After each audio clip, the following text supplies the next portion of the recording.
Hello, students! Hoje daremos início à unidade 2, Reading Strategies, da disciplina de Inglês Técnico. Antes de iniciarmos a aula, eu gostaria de me apresentar. Eu me chamo Andréa Delano Mendes Nunes, sou graduada em Letras Português e Inglês pela Universidade Federal do Maranhão, sou especialista em Docência da Educação Profissional e Tecnológica pelo CETIC-Senai. Estou com uma especialização em Andamento e Informática na Educação pelo Instituto Federal de Educação, Ciência e Tecnologia do Maranhão e também sou mestranda em Letras pela Universidade Federal do Maranhão. Na minha área de atuação, eu desenvolvo pesquisa em Linguística Aplicada com os métodos de tradução na apreensão de inglês técnico na educação profissional e análise do discurso francesa. Minhas atividades profissionais concentram-se nas áreas de docência de inglês técnico, redação técnica e produção textual, presencial e EAD, assim como revisão textual e normalização conforme a Associação Brasileira de Normas Técnicas, ABNT, de trabalhos de conclusão de curso e tradução de textos técnicos. Também sou participante do grupo de pesquisa em Língua e Discurso na Universidade Federal do Maranhão. O Infoneto também nos acompanhará nessa unidade. Agora vamos conhecer os objetivos da aula de hoje. Primeiro, compreender a estrutura dos modos verbais Simple Present, Simple Past, Present Continuous e Simple Future. E aplicar as Reading Strategies no processo de leitura e compreensão dos textos específicos da área da informática. Para aprendermos o que a aula nos propõe, os conteúdos de hoje são Simple Present Tense and Present Continuous, Simple Past Tense, Simple Future Tense, Will e Be Going To. E as Reading Strategies, as estratégias de leitura. A língua inglesa também possui em sua estrutura verbal os tempos presente, passado e futuro. Agora vamos aprender sobre o Simple Present e o Present Continuous. So, what is Simple Present? O Simple Present é utilizado para expressar uma verdade universal, ações habituais, situações e fatos atuais, assim como gosto, sentimentos, opiniões e desejos. E também equivale ao presente na língua portuguesa. Vamos conhecer um pouco desse tempo verbal em suas formas afirmativa, negativa e interrogativa. But first, veremos algumas regras sobre como os verbos se modificam no Simple Present na terceira pessoa do singular, he, she e it, conforme sua terminação. S or es. Quando nós devemos acrescentar ao verbo o s ou o es?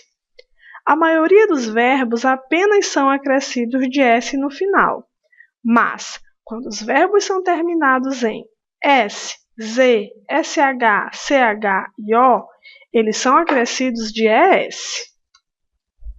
Do you understand? Are you sure? Example. Peter reads his magazine every day. Sophie does her exercise at school.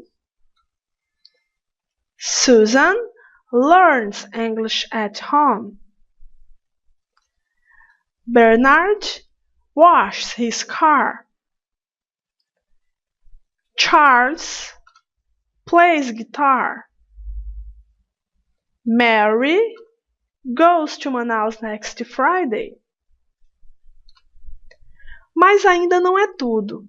Lembram-se que eu falei que o Simple Present possui as formas afirmativa, negativa e interrogativa? Agora vamos conhecer dois verbos auxiliares muito importantes para estruturarmos as formas negativa e interrogativa. Vamos conhecê-los? Os verbos são do e das, que podem ser utilizados como auxiliares ou como verbo. Neste espaço, vamos aprender sobre sua utilização como auxiliar do verbo, para a formação de frases negativas, interrogativas e, em alguns casos, positivas, encurtando a sentença. Para entender melhor, vejamos os exemplos. Na forma afirmativa, he wants a computer. Ele quer um computador. Na forma negativa, he does not. E na forma contraída, doesn't want a computer. Ele não quer um computador. Na forma interrogativa, does he want a computer? Ele quer um computador? E o present continuous? Deve ser usado para expressar uma situação que está em progresso, ou seja, uma ação que ainda está acontecendo. Todo o nosso ando, endo e indo dos verbos em português devem ser trocados em inglês por ing. Mas como nós estruturamos o present continuous? Vamos lá. Subject pronoun mais verb to be mais principal verb mais ing. E quando nós usamos o present continuous? Primeiro, para expressar uma ação que está acontecendo no presente momento. For example, I am writing a letter to you. Eu estou escrevendo uma carta para você. E para expressar uma ação que está acontecendo no momento atual, mas não necessariamente quando é falada. For example, I am taking a course in computer science. Eu estou fazendo um curso de ciência da computação. Agora, vamos estudar o Simple Past, que corresponde ao passado na língua portuguesa. E como se estrutura o Simple Past? Good question. Vejamos ao lado. Subject pronoun mais regular verb mais ed. O uso do Simple Past Tense é estruturado para a maioria dos verbos com acréscimo de ed, não varia na terceira pessoa do singular como no Simple Present e é usado para indicar uma ação realizada e totalmente finalizada. A seguir, veremos algumas regras de estruturação do Simple Past. Let's go! Regras. Rules. Acrescenta-se ed. Play, played. Nós percebemos aí que há o acréscimo do ed no verbo. Nos verbos terminados em e, acrescenta-se apenas o d. For example, like, liked. Nos verbos terminados em y, precedido de consoante, mudam o y para i e acrescentam ed. For example, study, studied.